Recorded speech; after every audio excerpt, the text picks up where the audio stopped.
Hello and welcome to the New Jersey Morning Show. It's Thursday, March the 9th. I'm Don Smith. And I'm Kristina Behr. So glad you could join us today. Before we get to your top stories and our guests, we're going to take a look at the forecast. Meteorologist Mike Favetta checking in with us, and we are expecting some snow again tomorrow. Little bit of snow, yeah. Later tomorrow evening. We started off today, however, nice and sunny and dry, but it feels like winter with all of that cold air in place, a little bit of a gusty breeze, heading to the wind chill early on this Thursday morning. So we get you started outside in northern New Jersey, where the temperatures are. Feels much colder than the actual air temperature of 42 degrees right there over in Newark and up toward Patterson. Back over to western Morris County, 39 degrees, even down the shore, 39 degrees for you over in Ocean County and Monmouth County, there over in Red Bank. So with plenty of cold weather in place, there is a little bit of a chill setting up for today, and that is the cold that will likely give us that snow early tomorrow morning. With the afternoon high today and sunshine of 50 degrees, there is plenty of clear weather returning throughout this afternoon, but as the clouds roll in tomorrow and provide a little bit of that ominous sky for tomorrow evening, already winter weather advisories have been posted for northwestern counties here in New Jersey. We'll detail more about that and let you know how much snow to expect and the timeline of it when it all wraps up. That's coming up with another check of your forecast in a few minutes. It's going to be a messy one, it seems like, once again. It is, yeah. You know, Cara's been saying here for the last month or so that we're going to pay for this in March, and she's kind of, she kind of called it, yeah. She definitely did call it, right? We're going to pay back for the 70 degrees in the middle of February. Oh, gosh, yeah, crazy. Thanks so much, Mike. Thanks, Mike. You bet. All right, so let's check in with you now. How are those roads doing? Pretty bad. Yeah. I don't even know why you bother asking, because it's usually the case. You know what it is? It's really Tuesday, Wednesday, Thursday. Yeah. And that's kind of the hot spot for people going to the office. People to use commute. the PTO or take, just the work from home thing on Fridays. Right. But Thursdays, yeah, it's pretty tough out there. It's the hot mess. That's right. Let's get you over to the maps here. And with the time change coming up this weekend, this will certainly help out at least early next week, because the sunrise will be 7 o'clock or a little afterwards. So we're going to shift everything obviously an hour in the morning, so we can maybe get some of that volume out of the way. But the weather is just beautiful out there, as Mike said. Seeing just a lot of sun glare delays, especially going eastbound here along Route 80 as you get out of Denville into Parsippany and then further onto Route 46. Just a lot of traffic here going east of New Road. Getting into Bloomfield Avenue, looks like there's some road work being done there, so keep that in mind. I want to go over to 208. Seeing a lot of traffic going south here this morning into Goffle Road. That's kind of the normal progression of traffic there. Route 4 both ways at Hackensack Avenue. Also, the northbound Parkway is kind of banged up here getting into the Bergen Toll Plaza, just north of that, out by about exit 160. Let's go to the incident list. We'll kind of run down things for you. And this is a new one here on Route 73. This is going to be emergency construction, and a traffic light is broken there. That's going north here at Evesham Township, so you want to be mindful of that. There's also the express lanes northbound on the approach to the George Washington Bridge. All lanes are open there. The big one here is really Route 1 heading northbound at Dean's Lane in South Brunswick. The right lane and shoulder is out, so just give yourself some extra travel time. And they are saying here now 46 eastbound at Rifle Camp Road through the construction. Out in Little Falls, look for a crash as well. So that one just coming in, that would be right in this location here as we get out towards Montclair State University. So just, again, be mindful of that. Let's check in with transit, see what our situation is here this morning. Still so far so good. Just one early canceled train there on the Morrison Essex. And the Northeast Corridor, looking about 20 minutes there. And the River Line, we've got one of the departures there is canceled. Let's go to the Hudson River crossings now. And you can see a lot of people heading into the city. I mean, we're an hour at the George, hour at the Lincoln, about a half an hour at the Holland Tunnel. So it's probably pretty much par for the course here on a Thursday, Kate. And it's just, I wish more people, could use the work from home thing. Yeah, yeah, it would be definitely more helpful. Yeah, it just seems like there was a lot of cars out here this morning. We just come to the studio. Yeah, it's rough, and it's like pretty much the same patterns Like you said, Yes. Tuesday, Wednesday, Thursday. It's the same. You know where you're going to hit it. Yeah. Exit 145 up Right. the Garden State Exactly. Parkway. Right. Heading you northbound, know, yeah. And Route 3 and all Yep, the construction. yep, sure. So, you know, it's, yeah. And I think some people lost some time on Tuesday as well. You know, maybe some didn't go in because of the snow, and they Yeah. decided just to do the work from home thing Right, there. and So now some, they're- you know, some employers may mandate like 3 days in the office, kind of a thing. So Right, yeah. they're just sitting there marking time. So they're Exactly. just collecting a seat, right? For the most part, I don't know. Yeah. I think the work from home thing should stick around Yep. for a long time. I agree. So anyway, moving on, this is some other news here. The headlines: authorities have announced that the Roxbury family found dead in their home were killed in a murder-suicide. The Morris County prosecutor says he is going to have trouble with the prompter. Keep investigating. Yeah, Keep they're gonna investigating this. So this is an interesting story. out of Roxbury. It's really sad. The father, he's seeing here, 57-year-old Peter Ventricelli. Mm-hmm. He was responsible for killing his wife, 58-year-old Kelly, and his 15-year-old son Anthony. Oh, just a horrible story. You know, we kind of saw a similar thing in Linden not too long Yeah. ago as well. A couple weeks ago, yeah. Not sure what's going on. Authorities say that the killing took place in the overnight hours on Tuesday morning. So.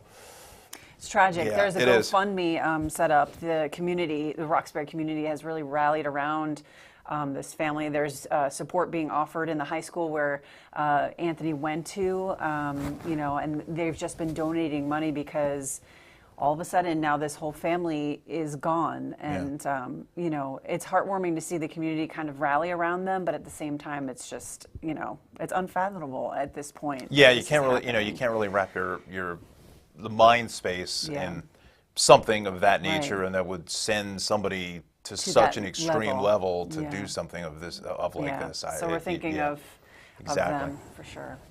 Well, firefighters have controlled a forest fire that was burning near Little Egg Harbor Township. That fire began Tuesday morning. Check this out. At the Stafford Forge Wildlife Management Area, it burned through 418 acres of wilderness. This picture's amazing. No one was injured, luckily. The cause of the fire still under investigation. Of course, those heavy winds we've had for the past couple of days did not help in this whatsoever. You know, and the firefighters did an amazing job containing it to the area that they did, but 418 acres, wow. That's a lot. Pretty crazy. That's a lot. It's Yeah. amazing, you know, how wet it's really been for Right. most of the winter. You know, even if True. it wasn't snow, we've got Yeah, a lot of rain. a lot of rain. But you're right, with those winds, you know, all it takes Yeah. is one cigarette butt or something, and then it's just, you know, it's those off to the winds were races intense through. too. Exactly. So, yeah. So thank God nobody was seriously injured in Right. that. Authorities are investigating a fatal house fire in Little Egg Harbor Township. One man died in the fire on Monday afternoon. A GoFundMe also has been set up to help that family. The cause of the fire is still unknown. A lot going on in Egg Harbor Township this week. Yeah. You know, fairly quiet area of New Jersey for the most part. You know, It's been very busy. It is. It's Yeah. been a very busy news cycle for that section of South area. Jersey. Yeah. Yeah. Meantime, 2 teenagers have been sentenced to 60 days in juvenile detention center for a fire that shut down the Garden State Parkway in Brick for 10 hours. This was last year. The court also ordered them to pay $15,000 in restitution, perform 50 hours of community service, and attend a fire setters education program. The fire began when they burned a Christmas tree near the highway. The fire caused $3 million in damage. And again, that traffic backup, I remember, it was over 10 hours Yeah, because of that this. entire It was thing in was- like a viaduct, I believe, Something like underneath that. the Yes, Garden State correct. Parkway. That's right. Yeah. So, So they and didn't it want was just, I remember the pictures from that too. It was massive. Oh, yeah. Yeah, And no just question about it. devastating. So, you know, rightly so, they should be taking classes and they should be, you know, paying restitution for it. Exactly, sure. I mean, the 10 hours of the parkway, how many people lost time? You know, Yeah. thankfully nobody was Injured. in Yeah. that, but you know, it certainly could have gotten out of hand extremely Absolutely. quickly. You know, Yeah. I mean, that section of the parkway, you know, trucks aren't allowed. So you could have had a tanker truck or something Right. coming across, and the spark. I mean, it could have just been Not funny. completely Yeah. catastrophic. You know, other than the 10 hours of the parkway were Right. shut down. Right. So unbelievable. Yeah. A police captain in Boonton allegedly stole files and computer towers from the police department. According to Attorney General Matthew Platkin, a 42-year-old Stephen Jones stole at least 5 computer towers as well as his own personal records. The incident was captured on surveillance cameras. He's now facing charges of computer theft and tampering with public records. That's an interesting Another story, too. interesting one. You know, Yeah. it really, I think it gets to the space of like, how does somebody even think that they're going to get away with something Right. like that? Caught on you know? video. There's You videos can't- everywhere. There's cameras yeah, everywhere. I mean, you really can't do anything. I mean, my Yeah. phone sends me a message every, I don't know, every couple weeks or a month or whatever, And it knows exactly where I am, like to the minute. That's creepy. Like it tells you, like I left here, our studio, and then where I went after this, and then where it went, and then it highlights. I mean, yeah. you know, There's always somebody there that's going to catch you. Oh yeah, sure, of course. Yeah, exactly. It's They're true. always looking to, maybe it's reality TV or whatever. But look, they're doing the right, they're doing the right thing too, obviously, in reporting something like this. But again, how does somebody get in the mind space to steal computers? That you're going to actually get away with it. I mean, stealing computers? Yeah. I mean, you could just go to any kind of, electronics recycling thing and pick up a whole bunch of old ones and probably fix them yourself for a lot cheaper than what it costs this guy. That's true. I don't know. Anyway, let's go to Governor Murphy now. Is proposing to launch a 15-hub network to provide mental health support to students across New Jersey. Joining us now to discuss the proposal is Assemblywoman Kim Uellner. Good morning. Good morning. How are you this morning? Thanks for joining us. I'm fine, thank you. How are you? Great to be with you this morning. So this is a $43 million plan. It would set up 15 mental health hubs to provide services to students across the state. Your thoughts on that plan? I think $43 million could be better spent to fund the schools that already have these programs and even duplicate the successful programs. For example, the source of Red Bank Regional in Little Silver, which is in District 11, which I represent. The source does wonderful things. Students can walk by, open up the door, and go in and sort of have that pseudo grandmother hug. There's a foosball table. There's people there. There's granola bars. They can go in on comfy couches. And then they can talk to people if they're having just a bad day or even have suicidal thoughts. Wow. And that is what we need to keep in this state. Yeah, you mentioned Red Bank, obviously, but overall, how do you think mental health is being addressed in schools, and where can people improve? I think we need to bolster our staff of psychologists and therapists in all of our schools, whether it's from kindergarten through 8th grade through high school. We all know what we've experienced with COVID. We need people boots on the ground to put it into the hands of a child to then go up onto his or her computer after school and consider reaching out to one of these hubs. I think is just nonsensical. It's not going to work. Yeah. I think they need to be able to walk into a classroom or an office in their school. That's a good point. I mean, putting it on the shoulders of them, like they may not know where to go half the time too. So, if they're feeling that way, they may not want to get the help that they, they may not believe that they need help. So you feel like having it right there in their face might actually be a better alternative. Yes, without a doubt. Yeah. And meeting with the people at the source, Suzanne Keller is the head of it at Red Bank Regional. She's had students come in either that they are threatening suicide, or there was a student that had a friend who was out of district. She brought it to Mrs. Keller's attention.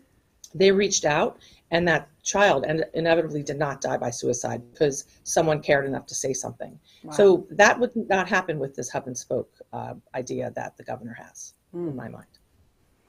Yeah, I mean, are Republicans putting out their own plan now because of that? We have invited Governor Murphy to attend a meeting with us at the source. So then again, he could learn how it is set up and we could duplicate it throughout the state. He has neglected to respond.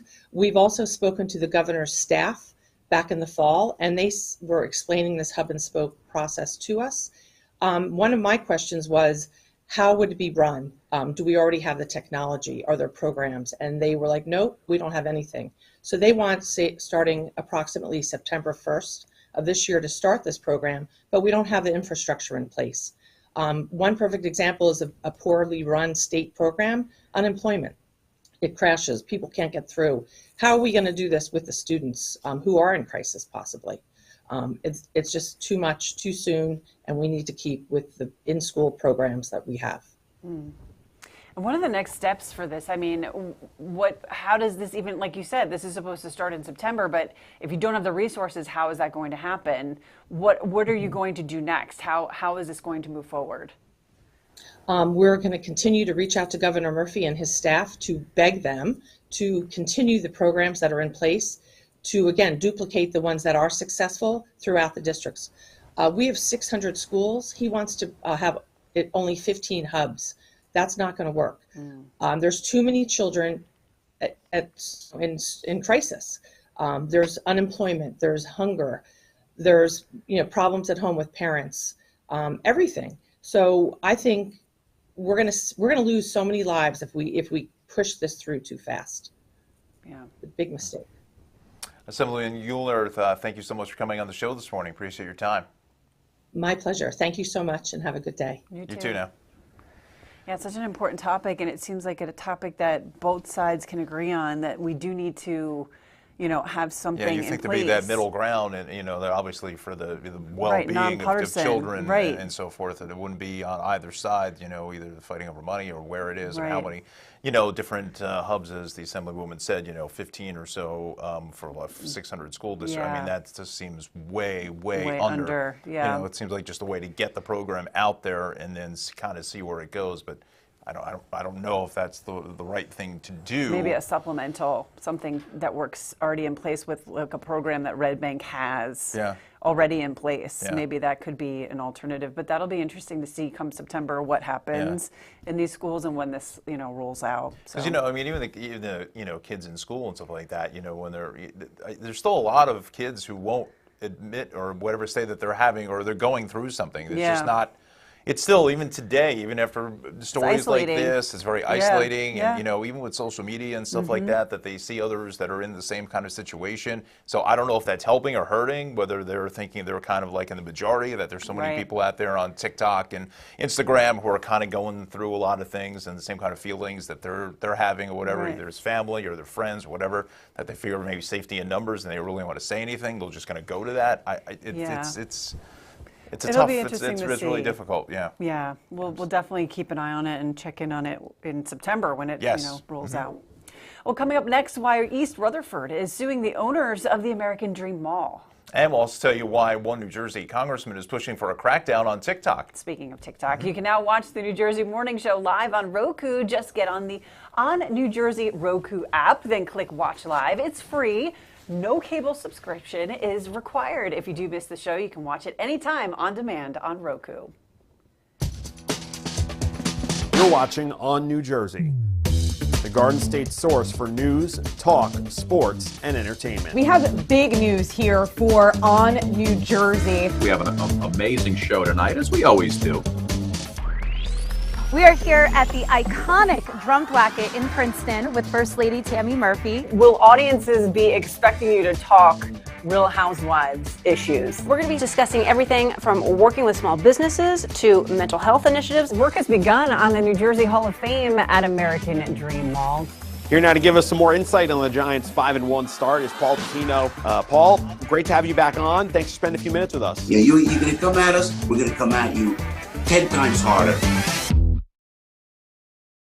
Watch the Italian America Show every Sunday night at 8 p.m. on News 12 Plus and celebrate the best of Italian American culture. Each week, we will feature an exclusive interview with a prominent Italian American from around the country. You can watch the Italian America Show on Optimum 61, Verizon 530, or stream live from anywhere on News12.plus.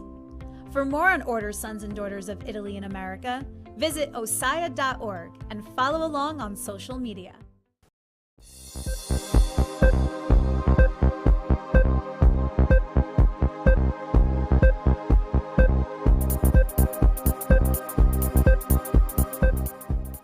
Welcome back to the New Jersey Morning Show. I'm Don Smith, filling in for Cara Falco, along with Kristina Behr. We welcome you to this Thursday morning. Let's head to the Weather Center and talk to meteorologist Mike Favetta. Another check of the forecast, and it's just like this little bit of a quasi roller coaster, a little bit, almost like one of those pop-up carnivals with the roller coaster. It kind of goes up, down, up. Exactly. I'm not sure where it is. I know. It was so mild just a few days ago, and here we are with a pretty chilly week, and the wind is really making it feel that much colder. That's why the wind chill this morning feels like the 20s and 30s across New Jersey. As we head into the evening hours, there's some winter weather our way. Not this evening, but tomorrow evening. That's why these counties shaded in purple from Sussex, Warren, Morris, and even through Warren and Hunterdon counties, including a little bit of Somerset there. The winter weather advisory, and that is for tomorrow evening going into our early Saturday morning. So as the weather turns a little bit snowy, I think we'll pick up an inch or two in some locations. Our forecast today stays sunny. Temperatures go to 50 in Newark, 46 in Seabright, and 46 in Belmar, where you have some gale warnings out on the coastline for some very gusty winds beginning tomorrow as the warmer air tries to push in and really prevents any rain and snow from mixing. It's like for you.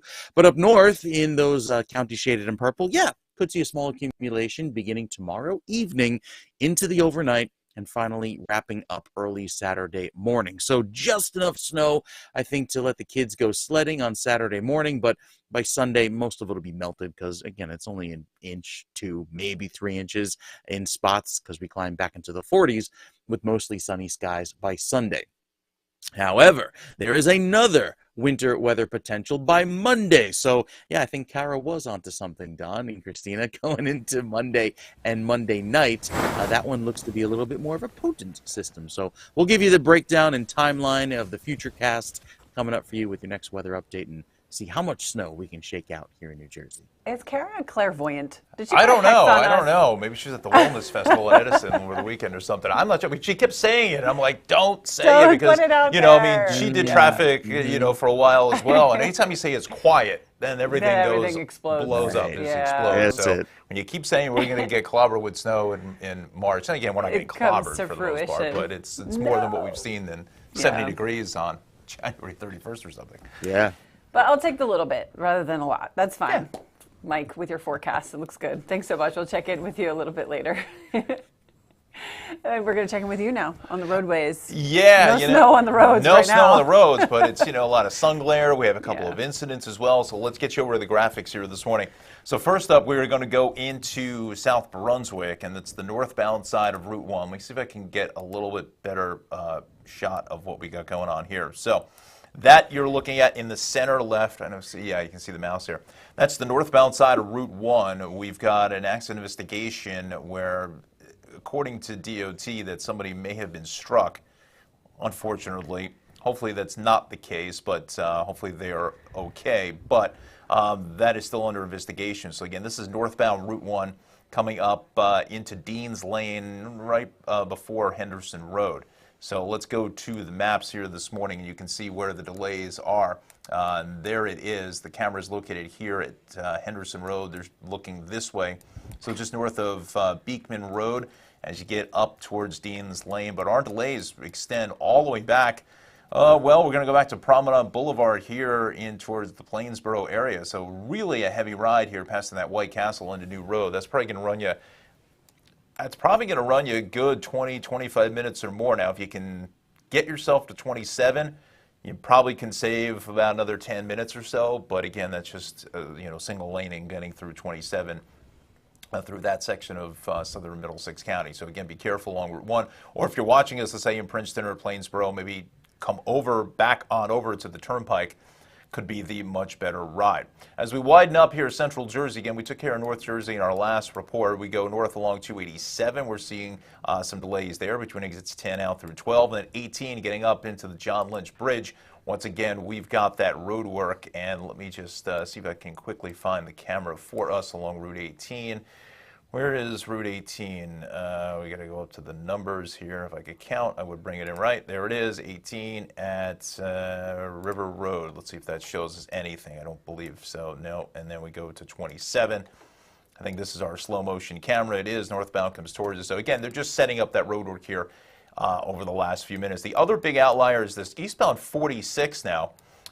Getting all the way back to Parsippany into Fairfield, out by Bloomfield Avenue, passing New Road and Hook Mountain Road here in Pine Brook. And this is some road work, they're saying, and it's been there for the last 15, 20 minutes. So that's a bit of a tough spot, so stay with Route 80 instead. We'll continue the rest of Central Jersey. 195, the Turnpike looks good. Heading down the shore, Long Branch, Atlantic Highlands, Seaside Heights, Point Pleasant, everything is quiet. Again, Route 9 through Lakewood, the typical 2 lanes there that barely get through, and I know there is a plan to eventually fix that, but it doesn't do any good here this morning at 9:27. We go to the transit systems here. We go to New Jersey Transit. We had just one canceled train here on the Morrison-Essex and the River Line. We've got a couple of canceled trains there at the Waterfront Entertainment Center, and we'll go to the Hudson River Crossings. Let me just give another quick refresh here, shall we? We have about 45 at the George, almost an hour at the Lincoln, and a half an hour at the Holland Tunnel. So An hour at the Lincoln right now? Yeah, as you say that, let me just quickly go back up to 495. Unless something just happened here in the last 10 minutes or so. I feel like it's a hot mess all the time. Yeah, I don't see it. It doesn't matter what time. Maybe it's just a nice day. I don't know if Broadway's doing half-price tickets or something. I don't know what it is. What's the deal? What's the story? Everybody wanted to go into Midtown, but and even the Holland Tunnel's dialed out here too on the Skyway. Yeah, I mean, this is just. I think you're right though, because it is a commuter day. People are, maybe commuting in later to try to get, skirt past the normal commuter hours, but now it's getting pushed back even further. Right.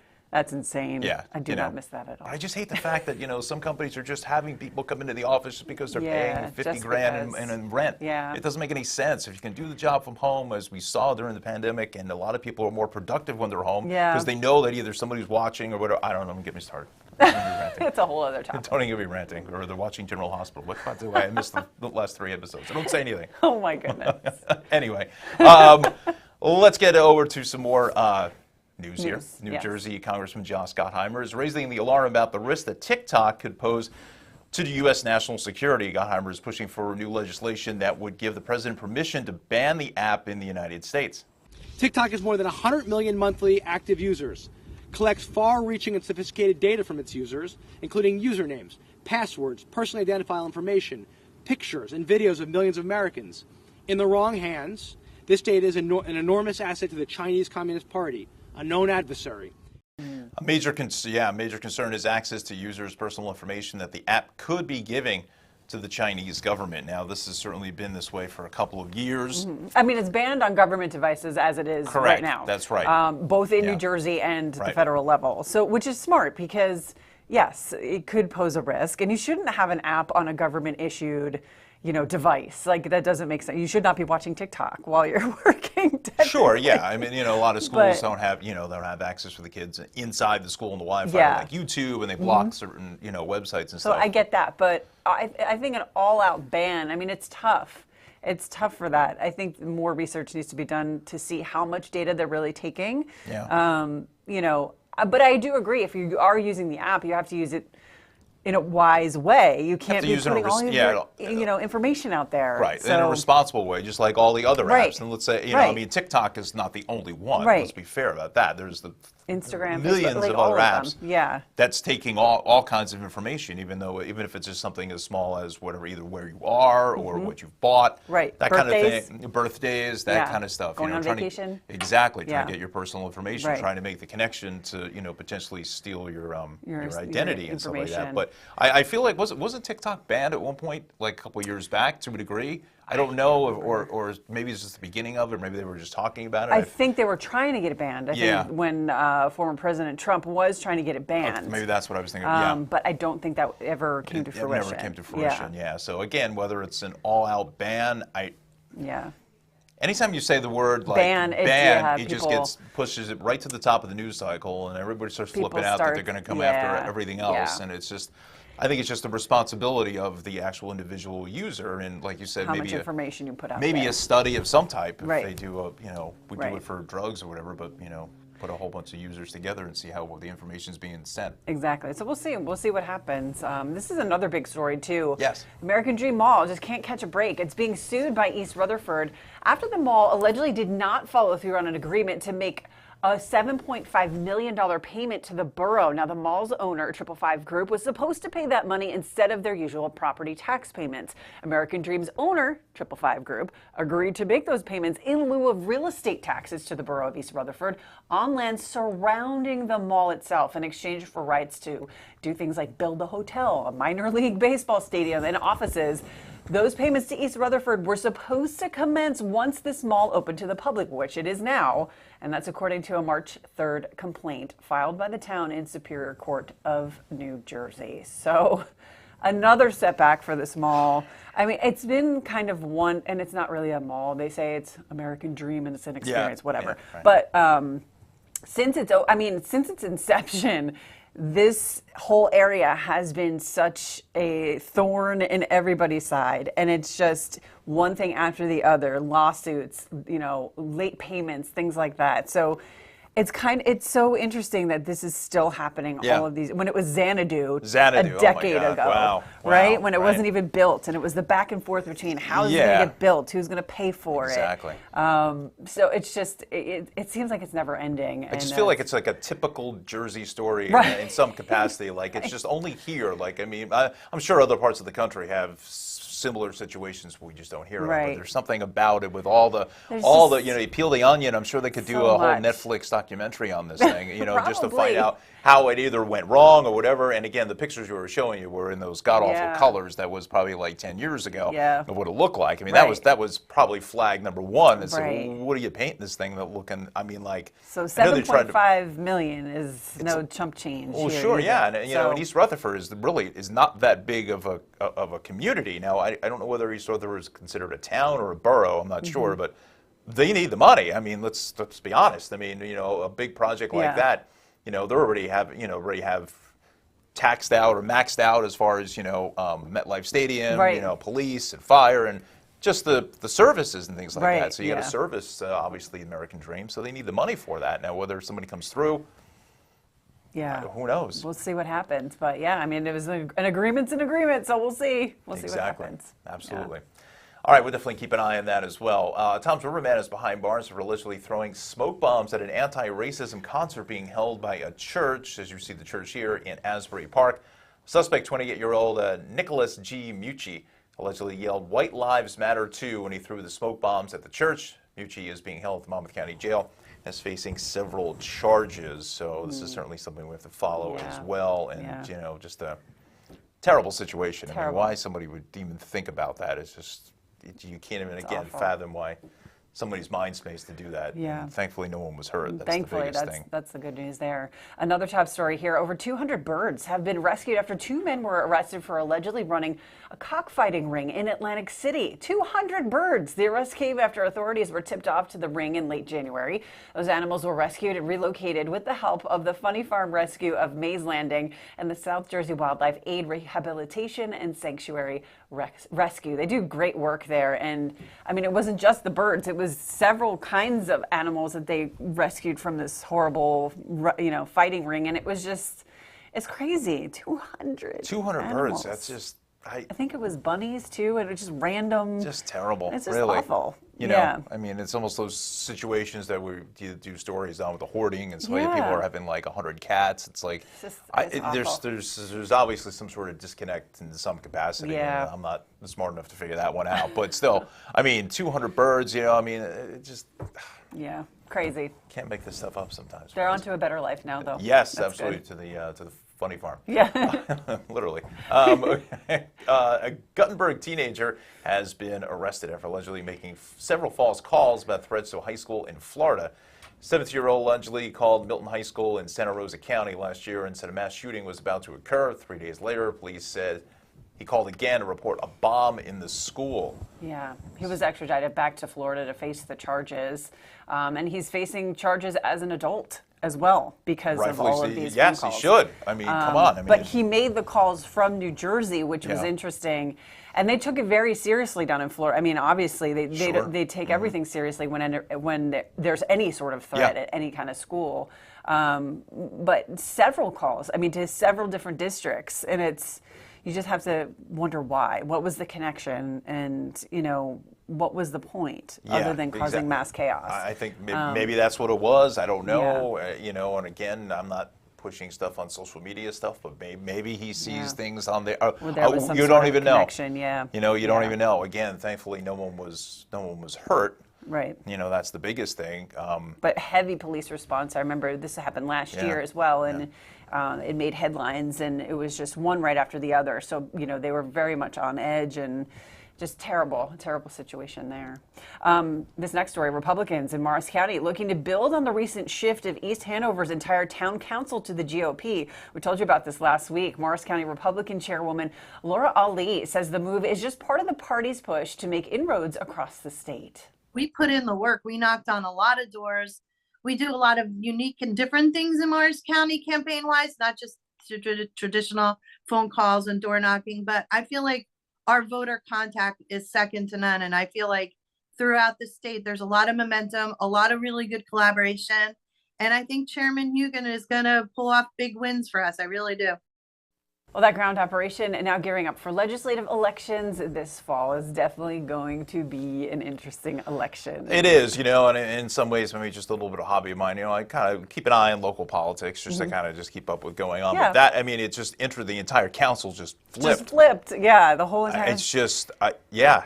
I Yeah. don't know if I don't think I've ever heard of that other than this. So it'll be interesting for You sure. know, because, you know, when you flip the parties like that, sometimes it affects, you know, who, let's say, the township attorney is, who the planning board attorney Right. It is. trickles and then down, it for trickles sure. down all the way Yeah, through yeah. the entire community, you know. And East Hanover, honestly, is not that large of a community space-wise, you know. Right, I mean, right. it's you know. But I don't think I've ever heard of that. It's very interesting to see. But again, maybe some other communities will take this as precedent. Right, You and know, then that's it that's may- the interesting thing of where it goes. from there. Right, yeah. So get out there and vote. That's the thing. Absolutely. You cannot complain unless you go out and vote. Absolutely. There you go. Well, the Russ Berry Making a Difference Award has honored New Jerseyans who make a difference in their communities. For the last 25 years, the award looks to shed a light on a lot of the community work that goes unnoticed. It shines a light on people around New Jersey who go out every day to make a difference in their communities. They are transforming people's lives. They are changing communities for the good. And we recognize them because they're often not seen in a big way publicly. A lot of the work they do is maybe under the radar, but it's so important. The award will soon announce its 2023 honorees ahead of their gala in March. May, not March, May. Sorry. Another M. Another It's M. fine. That's right. Yeah. Well, Clinton Mayor Janice Kovach has been in charge of one of New Jersey's most well-known small towns. And one way she's been able to handle responsibilities is by hosting a TV show featuring other small town mayors. We all get so caught up in what we're doing in our small communities. You tend to have that narrow focus. But then when you talk to mayors in other towns and you realize some of them are experiencing the same issues that I'm experiencing, you know, we all are feeling the pressure of the health benefits and what that means to our budget. Well, she wants to place an emphasis on governments for towns with less than 10,000 residents. That's a pretty cool idea. It is, yeah. Yeah, kind of band together. Yes. Bounce exactly. ideas off of each other. Exactly. Come together and Yeah. almost like a little think tank type thing. Exactly. Well, up next, the unexpected animal found in a Jersey City apartment. You're not going to want to miss that. I'm waiting for that one too. Plus, we'll have more on Fairleigh Dickinson's return to the NCAA tournament. Very exciting. And don't forget, you can always find us over on social media. You can search for @NJ Morning Show on Facebook, Instagram, or Twitter and click follow. You're watching On New Jersey, the Garden State source for news, talk, sports, and entertainment. We have big news here for On New Jersey. We have an amazing show tonight, as we always do.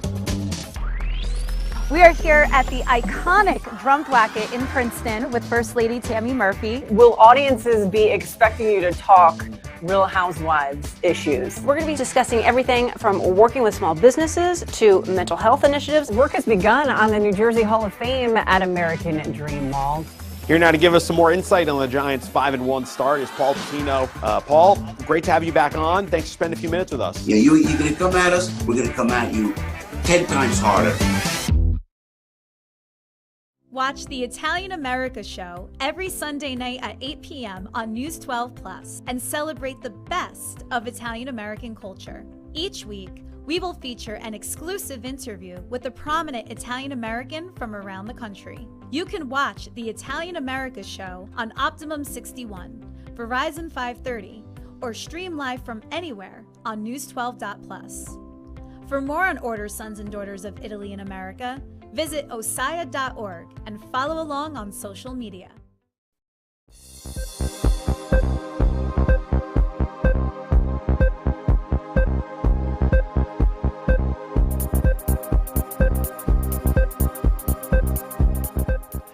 Welcome back to the New Jersey Morning Show. I'm Don Smith, filling in for Cara Falco. Along with me is Kristina Behr. Good morning, Behr. Hey. And good morning. Yeah, Good hey, morning. hey.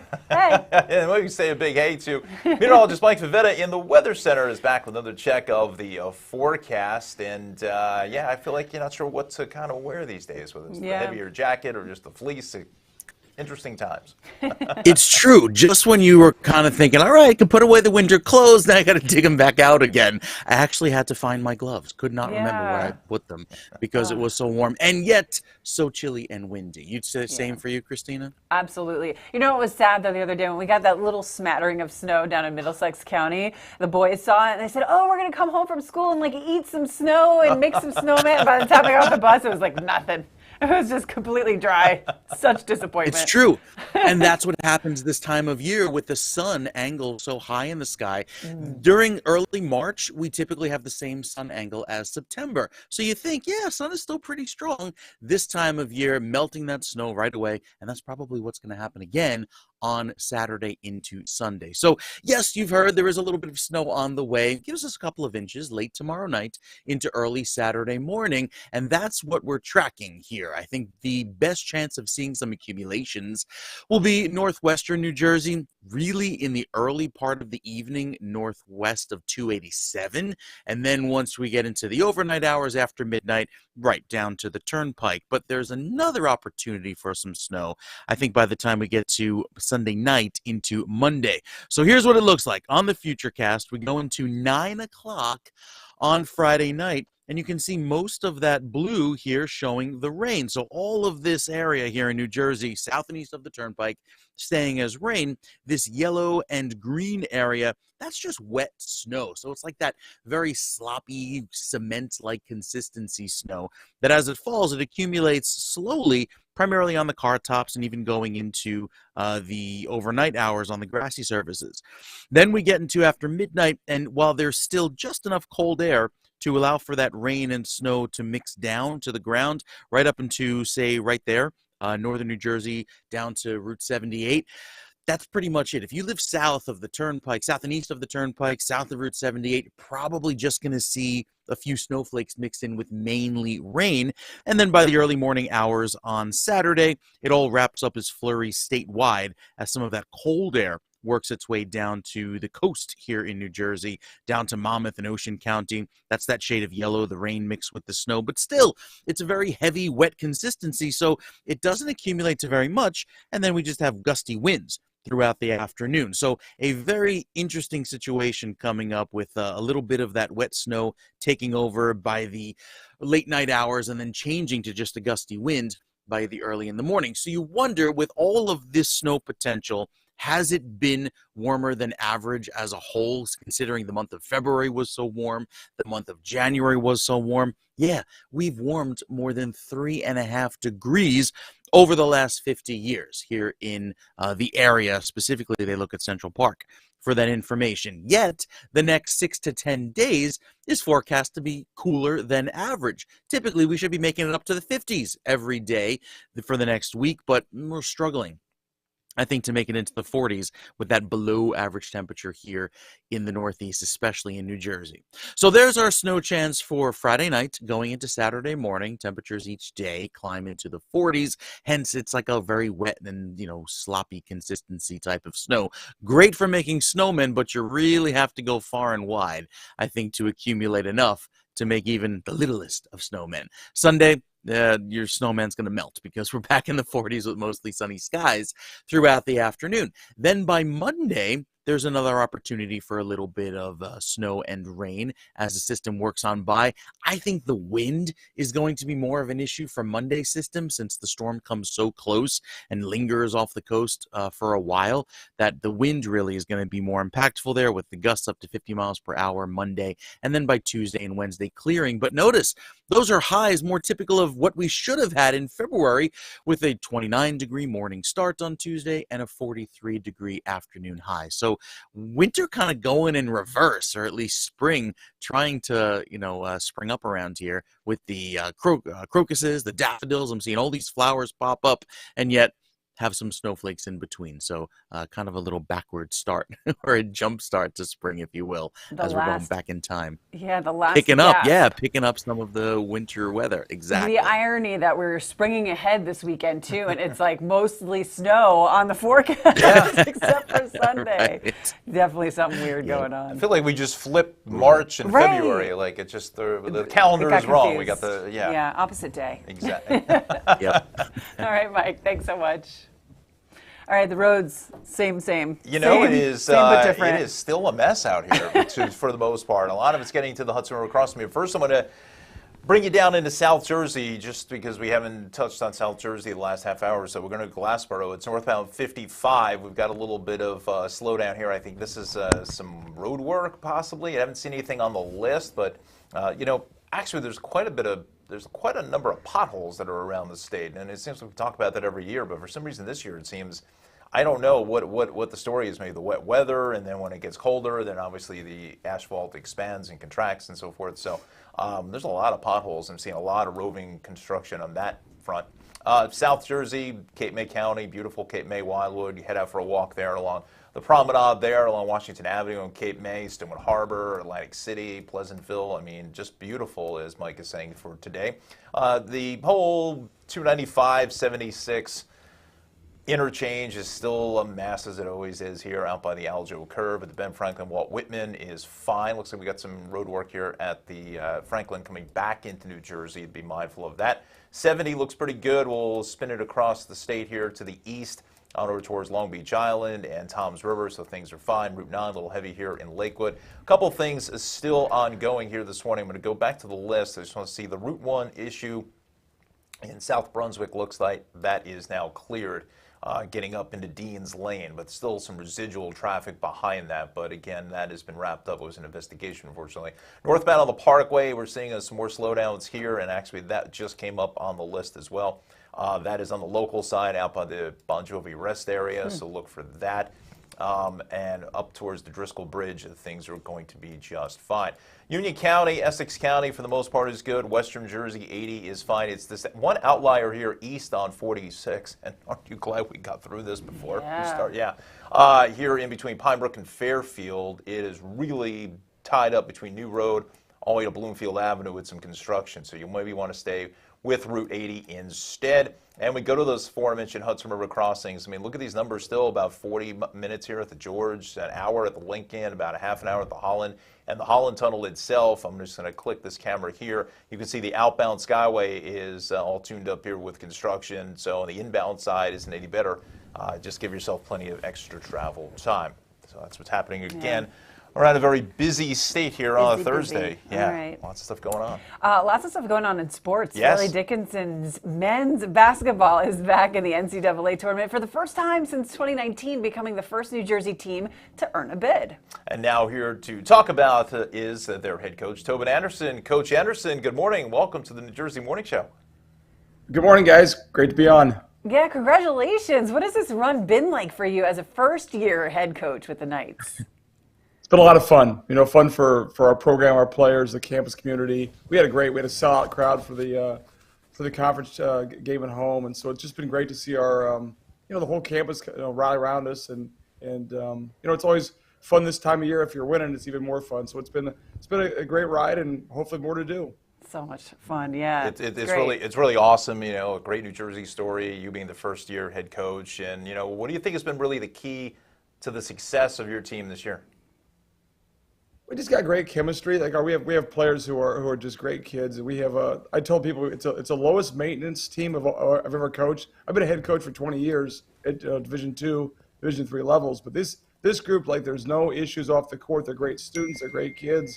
The chemistry is fantastic. So when you have the off the court stuff is easy to do. The on the court takes care of itself. So it's been they get along great. They're really bought into what's going on, and they're great kids, which is and they're fun to be around. Like every day you go to practice, it's a great group of guys. Just want to be around all the time. So it's been a lot of fun. Yeah, like an extended family, I imagine. How has the community rallied around this team as well? Oh, it's been awesome. Like, just incredible. Like, in FDU, we're a small school, so it's great when a small school gets all the big attention. So it's great to see our students. We first started playing games back in November. There might have been, 30, 40 students at games. And the last two games we played at home, there's probably 1,000 there. So it's been great to see them. Our alumni have been tremendous as far as coming back out.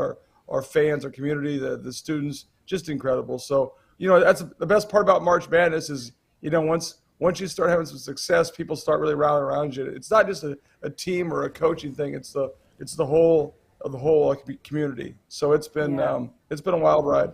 That's amazing. Yeah, you know, Coach, I was fortunate to be with Seton Hall in '89. I was in the band, and we went to the Final Four and the championship team. So, in the championship game, I should say, and really, you know, the South Orange community really, you know, obviously came and rallied around. It was just an amazing atmosphere, and you know, I really hope that your student athletes really take it moment by moment, really soak in that entire experience, because it's something that I will live with the rest of my life. I mean, there was just nothing that so far has come to that, you know, but it's just really amazing how that community really comes together. So what does it mean for your team to be able to represent New Jersey in the NCAA? Seton Hall looks like it's probably going to go to the NIT for the most part with the loss last night, but.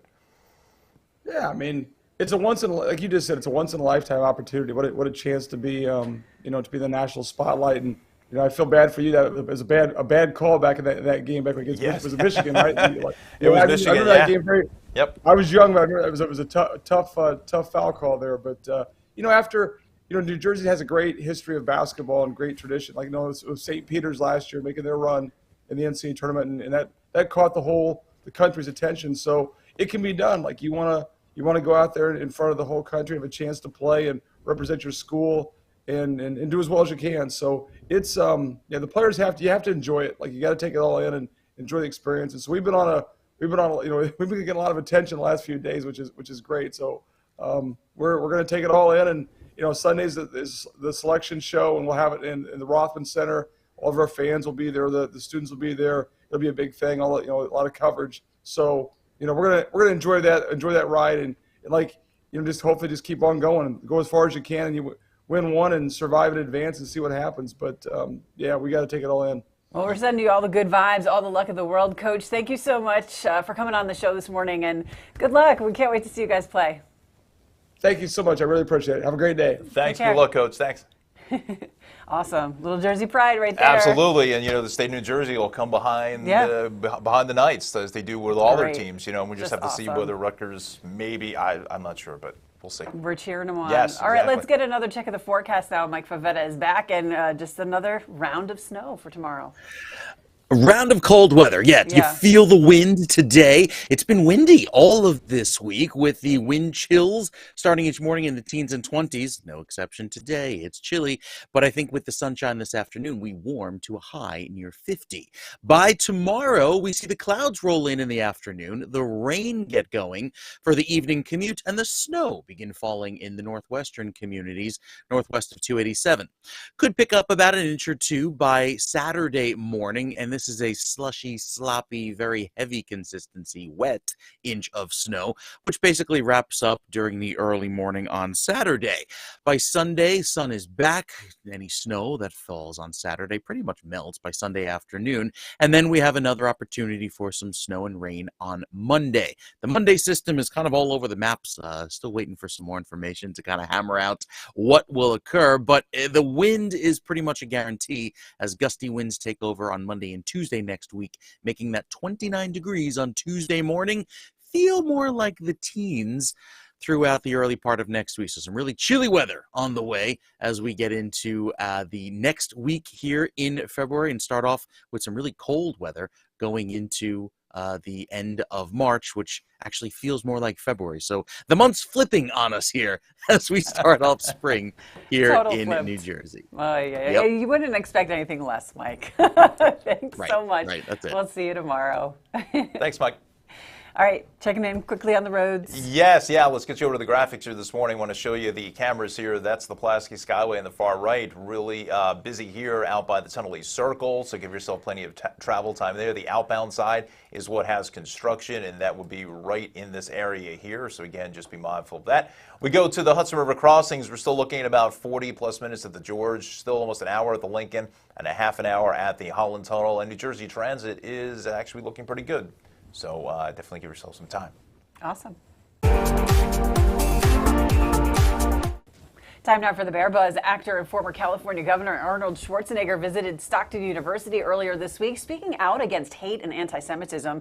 He spoke to more than 600 students and faculty members, and he urged those who attended to, quote, terminate hate and to grow the muscles of their character as well as their bodies. He also met with local Holocaust survivors you're seeing here and toured the university's Holocaust Resource Center. The actor, born in Austria, his father was a member of the Nazi Party. Some very interesting history there. Meantime, Camden County officials honored legendary film director Steven Spielberg in a historical placard ceremony at the site of the former Westmont Theater. Spielberg may have only lived in Camden County for about 5 years in Haddon Township, but that area became instrumental in the director's career and gets the spotlight in his semi-autobiographical Academy Award-nominated film, The Fabelmans. That theater apparently ignited his passion for cinema, and the 95th Academy Awards are taking place this Sunday. He's up for one.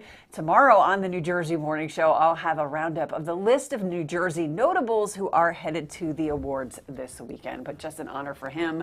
He did not come to the ceremony, unfortunately. Of course, he's probably in California gearing up for the Oscars, Sure. But just some, history there. Who knew? Yeah, right. And we're putting the 5 final years. touches on Indiana Jones number Yeah. 5 or whatever they ran the Super Bowl commercial with. Yeah. I saw an interesting interview with John Williams, who did the score for The Fabelmans, and said this was one of the only scores that was ever done with a piano solo in it. Amazing. Out of all the movies that he's worked with. It's crazy. Yeah, interesting. Yeah. All right, so let's switch over to sports now from entertainment. Chris Skonis is standing by with the latest from a busy conference tournament week in college basketball. It's a busy conference tournament week, and Seton Hall, one of many teams to go out on a tough end of game. Pirates fell 66-65 to DePaul in the opening round of the Big East tournament last night. That was a game that was decided by a buzzer-beating block from Nick Ongenda that was initially called a goaltend. The Pirates were led by a double-double from Tyrese Samuel, who scored 16 points and 12 rebounds in the loss. Seton Hall is likely heading to the NIT.